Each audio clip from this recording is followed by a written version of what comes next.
Good morning students, myself Deepak Kumawat. जैसा कि हम स्टडी कर रहे थे हमारे प्रीवियस क्लास में कि आप सामने एक हॉरिजॉन्टल कर्व देख रहे हैं, तो हम स्टडी कर चुके हैं हमारे प्रीवियस क्लास में कि कर्व क्या होता है, क्यों बनाया जाता है और उसके कितने सब डिवीज़न होते हैं, कौन से सब डिवीज़न सबसे ज़्यादा इंपॉर्टेंट है हमारे सिलेबस के अकॉर्डिंग और हमारे कंपटीशन पॉइंट ऑफ व्यू के अकॉर्डिंग।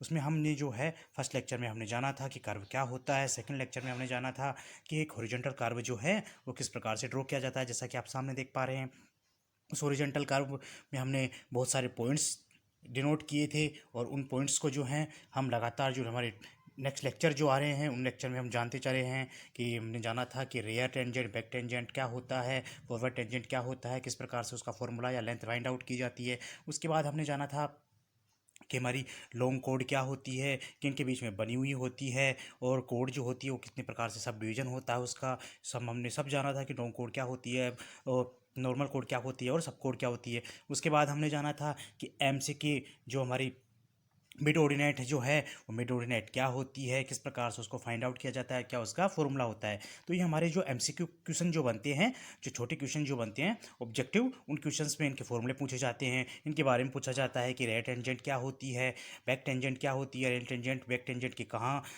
पर स्थित होती है, डिफ्लेक्शन एंगल क्या होता है, डिफ्लेक्शन एंगल और सेंटर ऑफ कर्व के सेंटर ऑफ कर्व जो एंगल बनता है उनमें क्या रिलेशन होता है और उन दोनों में क्या डिफरेंस होता है। उसके बाद अल्फा एंगल क्या होता है, इंटरसेक्शन पॉइंट के मध्य जो एंगल बनता है वो एंगल क्या कहलाता है। ये सब पॉइंट के बारे में हम स्टडी कर हम बता चुके हैं और ये पॉइंट्स को हम इस हॉरिजॉन्टल कर्व में डिनोट कर चुके हैं। जैसा कि हमने प्रीवियस क्लास में हमने जाना था कि एम से के जो मिड ऑर्डिनेट है उसकी डिस्टेंस क्या होती है और किस प्रकार से फॉर्मूला फाइंड आउट किया जाता है। उसी प्रकार से हम आज हम एक नया टॉपिक, हमारा जो इंटरसेक्शन पॉइंट है आई और जो हमारा जो कर्व का सबसे हाईएस्ट पॉइंट है, कर्व जो इस प्रकार से ड्रॉ किया गया है उस कर्व का जो सबसे हाईएस्ट पॉइंट है एम, जिसको हमने एम से डिनोट किया है, एम से लेके आई जो इंटरसेक्शन पॉइंट जो है या पॉइंट ऑफ इंटरसेक्शन है, उनके मध्य की जो दूरी जो होती है वो, जैसा कि मैंने आपको बताया था जब कर्व का चैप्टर पढ़ रहे थे, कि इस दूरी को हम क्या कहते हैं, इस दूरी को हम कहते हैं अपेक्स डिस्टेंस या शीर्ष दूरी।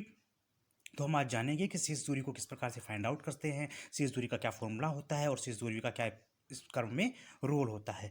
तो हम स्टार्ट करते हैं आज के लेक्चर में कि हमारी जो है एम से लेके आई तक की जो शीर्ष दूरी है, शीर्ष दूरी है जो वो क्या होती है। Let's discuss apex distance M to intersection point I. तो हम डिस्कस करते हैं अब अपेक्स डिस्टेंस के बारे में जो एम से लेके आई तक है। तो फर्स्ट हमें एक बात बिल्कुल मैंने हर लेक्चर में आपको बताई है कि सभी स्टूडेंट्स को एक बात का हमेशा ध्यान रखना है कि जब भी हम इस हॉरिजॉन्टल कर्व में कोई पॉइंट फाइंड आउट करें या फॉर्मूला फाइंड आउट करें किसी भी पार्ट का, तो हमें इतना सा ध्यान रखना है कि हमें कौन सा किस प्रकार का ट्राइंगल लेना है। ट्राइंगल पर फर्स्ट हमें एक ट्राइंगल जो है वो सिलेक्ट करना है और उस ट्राइंगल को इस तरीके से सिलेक्ट करना है कि उसके अंदर रेडियस ऑफ कर्व जो है वो आए ही आए और प्लस जो एलिमेंट हम निकालना चाहते हैं वो तो आएगा ही आएगा। तो हमें क्या देखना है, सबसे पहले ऐसा ट्राइंगल देखना है। तो हमें क्या करना है, तो हम लिखते हैं सबसे फर्स्ट हमें क्या करना है, आई से एम तक डिस्टेंस फाइंड आउट करनी है।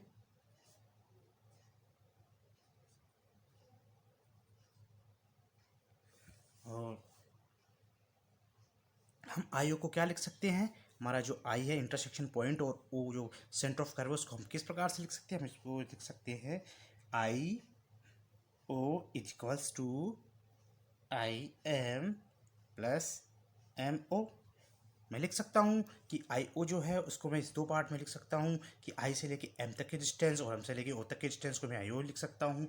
और जैसा कि हमें पता है कि हमारा एम ओ जो है वो आर है, हमने प्रीवियस लेक्चर में डिस्कस किया था कि हमारा जो सेंटर ऑफ कर्व है ओ से लेके टी वन के डिस्टेंस, अगर आर रेडियस ऑफ कर्वेचर है, रेडियस है, ओ से लेके टी टू टी वन भी एक रेडियस है, तो ओ से लेके एम तक भी क्या है, एक रेडियस है। इसलिए मैं एम ओ जो है उसको मैं लिख सकता हूँ कि वो आई आर की इक्वलेंट है। तो हमारा फॉर्मूला हो जाता है I O equals to I M plus R, कि हमें जो आई एम है जो फाइंड आउट करना है और एम को मैं क्या लिख सकता हूँ इस क्वेश्चन के अकॉर्डिंग कि वो आर की इक्वलेंट है। तो हमारा ये इक्वेशन हो जाती है first.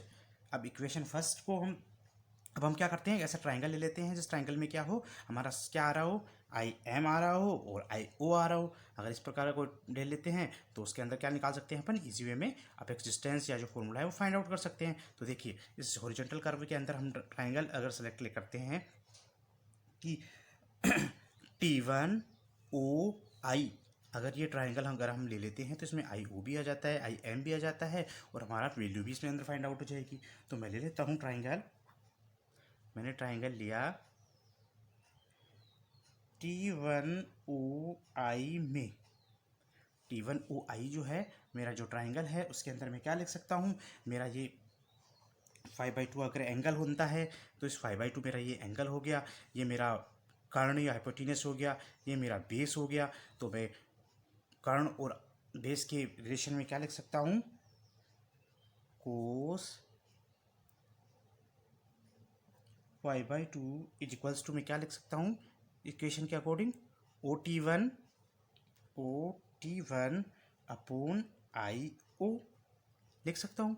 OT1 base upon I ओ जो हाइपोटेनस है वो लिख सकता हूँ, या मैं इसको क्या लिख सकता हूँ, I O is equals to OT1 upon cos 5/2 लिख सकता हूँ। और इसको क्या लिख सकता हूँ, OT1 sec 5/2 लिख सकता हूँ। ऐसा कोस 5/2 था उसको sec 5/2 में चेंज कर लिया, ठीक है। या मैं इसको क्या सकता हूँ, अब इसको मैं आगे सॉल्व करता हूँ तो आई ओ को मैं इस प्रकार से लिख सकता हूँ, R sec 5/2। क्यों, क्योंकि O से T1 तक डिस्टेंस है वो R है। देखिए इस डायग्राम के अंदर आप देख सकते हैं कि O से लेके जो T1 है वो हमारा रेडियस ऑफ कर्वेचर है, इसलिए मैंने OT1 की जगह क्या लिख दिया है, R। तो हमारा फॉर्मूला हो जाता है IOR sec 5/2। अब इस IO की वैल्यू को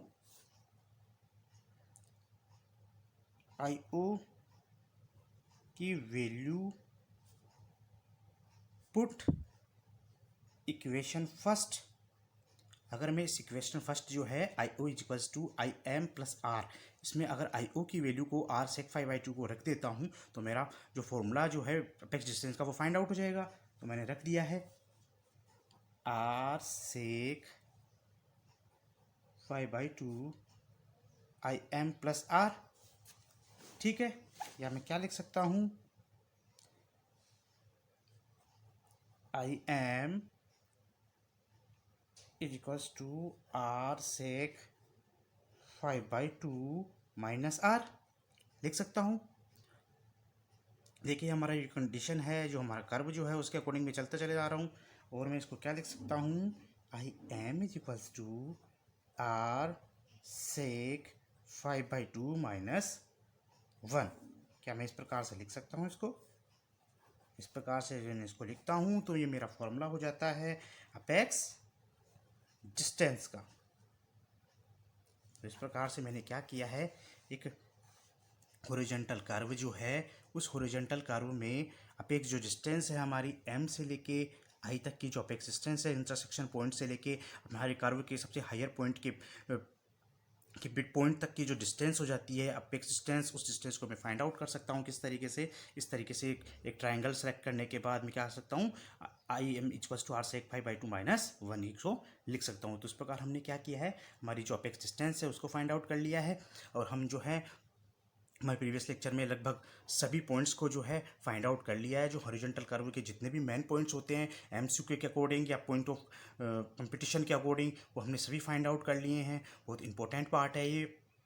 वो एक पॉइंट जो मैंने आपको नहीं बताया है वो ये है कि हमारा जो डिफ्लेक्शन एंगल है वो डिफ्लेक्शन एंगल किस तरीके से क्रिएट होता है। अगर बैक या रेयर टेंजेंट को हम आगे की तरफ बढ़ाते हैं तो बैक और रेयर टेंजेंट फॉरवर्ड टेंजेंट से जितना डिफ्लेक्ट होता है या जितना डिफ्लेक्शन एंगल जितना एंगल क्रिएट करता है वो एंगल क्या कहलाता है, डिफ्लेक्शन एंगल कहलाता है। और ये डिफ्लेक्शन एंगल किसके इक्वलेंट होता है, हमारा सेंटर ऑफ कर्व के इक्वलेंट होता है। यहाँ डिफ्लेक्शन एंगल अगर 5 मान लेते हैं, यहाँ डिफ्लेक्शन एंगल 50 डिग्री बनता है तो यहाँ भी क्या बनता है 50 डिग्री बनता है। और हमारा कंपटीशन ऑफ व्यू से क्या आ जाता है कि हमारा जो अल्फा एंगल जो होता है इंटरसेक्शन एंगल वो कितना होता है। मैं आपको बता दूं कि हमारा जो अल्फा एंगल जो होता है वो डिफ्लेक्शन एंगल से, अगर हमारे को डिफ्लेक्शन एंगल दे रखा हो और अल्फा एंगल निकालना हो तो किस प्रकार से निकाल सकते हैं कि अल्फा एंगल का ये जो फॉर्मूला जो होता है वो होता है alpha is equals to 180 degree minus phi. ये हमारा एक फॉर्मूला होता है। उसमें हम क्या कर सकते हैं, डिफ्लेक्शन एंगल जो है वो, सॉरी अल्फा एंगल जो है वो हम इंटरसेक्शन एंगल जो है फाइंड आउट कर सकते हैं। मान लेते हैं डिफ्लेक्शन एंगल जो है 30 डिग्री है और हमें अल्फा एंगल निकालना है, तो हम क्या कर सकते हैं, alpha is equals to 130 minus 30 degree, तो 150 डिग्री हमारा क्या हो जाएगा, अल्फा एंगल हो जाएगा। तो इस प्रकार से हम क्या कर सकते हैं, अल्फा एंगल जो है, इंटरसेक्शन एंगल जो है हम फाइंड आउट कर सकते हैं। इंटरसेक्शन एंगल कहाँ बनता है, इंटरसेक्शन एंगल मैंने प्रीवियस लेक्चर में आपको बताया कि इंटरसेक्शन एंगल बैक टेंजेंट और फॉरवर्ड टेंजेंट जहाँ इंटरसेक्ट करती है वहाँ हमारा इंटरसेक्शन एंगल बनता है। और इंटरसेक्शन एंगल जो होता है वो इस प्रकार से 180 डिग्री माइनस डिफ्लेक्शन एंगल होता है। डिफ्लेक्शन एंगल जो होता है वो किसके इक्विवेलेंट होता है, डिफ्लेक्शन एंगल जितना बनता है उतना ही क्या होता है, सेंटर ऑफ कर्व पर एंगल होता है।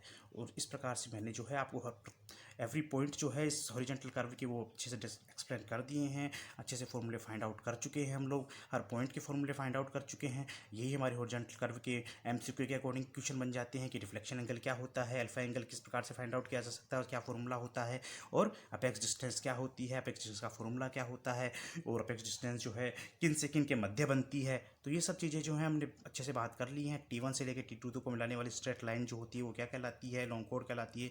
और T1 पे जो है जब लाइन स्टार्ट होती है किसी कर्व को तो उसे क्या कहते हैं, उसे पॉइंट ऑफ कर्वेचर कहते हैं, उसे पॉइंट ऑफ, और जहाँ खत्म होता है उसे पॉइंट ऑफ टेंजेंसी कहते हैं। तो इस प्रकार से मैंने जो है आपको हर को एवरी पॉइंट जो है हॉरिजॉन्टल कर्व का वो अच्छे से एक्सप्लेन कर दिया है। तो हम फिर से डिस्कस कर लेते हैं अपेक्स डिस्टेंस की, कि अपेक्स डिस्टेंस क्या होता है। तो मैं आपको बता दूं अपेक्स डिस्टेंस क्या होता है, कि अपेक्स डिस्टेंस फाइंड आउट करने के लिए अपेक्स डिस्टेंस क्या होता है, हमारा जो कर्व का सबसे हायर पॉइंट है उससे वो वाला point plus intersection point back tangent और हॉरिजॉन्टल फॉरवर्ड टेंजेंट जहाँ इंटरसेक्ट करती है वो आई या इंटरसेक्शन ऑफ पॉइंट कहलाता है। उसको मिलाने वाली एक स्ट्रेट लाइन क्या कहलाती है, हमारी अपेक्स डिस्टेंस कहलाती है। उसको फाइंड आउट कर सकते हैं कि हम जो है इस प्रकार का ट्राइंगल सेलेक्ट करेंगे जिसके अंदर हमारा IM भी आए और R रेडियस भी आए। तो इस प्रकार से हम क्या कर सकते हैं, दोनों पॉइंट्स को हमने लिया है और हमने एक फॉर्मूला इसमें हमारे इक्वेशन बनाई कि IO को मैं क्या लिख सकता हूँ, IM प्लस MO लिख सकता हूँ, जो कि MO क्या है, एक रेडियस है, इसलिए मैंने R लिखा है, इसको इक्वेशन फर्स्ट दिया है। उसके बाद मैंने एक ट्राइंगल सेलेक्ट किया है T1 OI में जो है मैंने रिलेशन निकाला है कि हमारा अगर ये परपेंडिकुलर हो जाता है तो ये हमारा हाइपोटेनस हो जाता है, ये बेस हो जाता है। हाइपोटेनस बेस में कोस के रिगार्डिंग हमने जो है cos 5/2 टू OT1IO लिखा है। और उसको जब सोल्व किया तो सोल्व करने के बाद हमारी इक्वेशन बन जाती है, हमारी इक्वेशन जो है वो बन जाती है कुछ इस प्रकार से। IO जो है OT1 cos 5/2 या OT1 को मैं क्या लिख सकता हूँ, sec 5/2, और sec 5/2 को जो है जब सोल्व करते हैं तो IO बराबर R sec 5/2 हो जाता है। OT1 को मैं क्या लिख सकता हूँ, OT1 को R हमारी रेडियस कर्वेचर है, उसको मैं जो है IO की वैल्यू को जो है इक्वेशन फर्स्ट में पुट करता हूँ तो हमारे जो है sec 5/2 equals to IM plus R हो जाता है। और हम कॉमन लेने के बाद, R को कॉमन लेने के बाद हमारे पास एक फॉर्मूला आ जाता है कि IM जो है या अपेक्स डिस्टेंस जो है वो होती है R कोष्टक sec 5/2 माइनस 1। इस प्रकार से हम क्या कर सकते हैं, एवरी पॉइंट्स की वैल्यू निकाल सकते हैं। तो इस प्रकार से हमने हॉरिजॉन्टल कर्व के लगभग सभी पॉइंट्स की वैल्यू निकाल ली है। हम नेक्स्ट लेक्चर में पढ़ेंगे कि जो कंपाउंड कर्व है वो क्या होती है, किस प्रकार से बनती है, किस प्रकार से इंपॉर्टेंट होती है। आज के लिए थैंक यू।